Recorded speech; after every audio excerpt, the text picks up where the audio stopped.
Assalamu Walaikum. Hello friends, how are you? Welcome back to my another video. In this video, I am going to show you how to remove background from signature image in Affinity Publisher. Let's get started. Firstly, we have to open an Affinity Publisher document. Now we want to remove background from a signature image. Go to a blank page. Then go to the tools section and we can see here many tools. Now I select the place tool and choose the signature image from our file, then click open, then place the signature image. Now we can see this signature image have a background.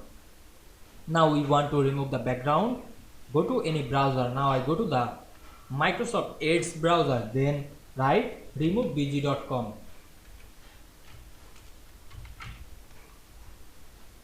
then go to the first website and click the upload image option. Then upload your signature image and click open. Then wait some moment to removing the background to this signature image.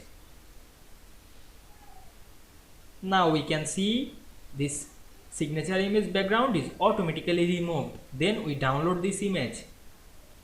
Click the download option and we can see here the downloaded file. Then we go to the file location to see this file.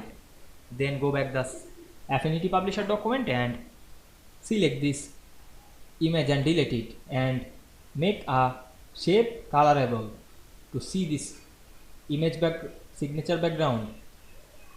Select the color and change the color. Then select the place tool and place the transparent or background removal signature. Then place in this. Now we can see this signature image is background removed very easily. I hope you enjoyed the video. Please like, comment, share and subscribe my channel. Thanks for watching.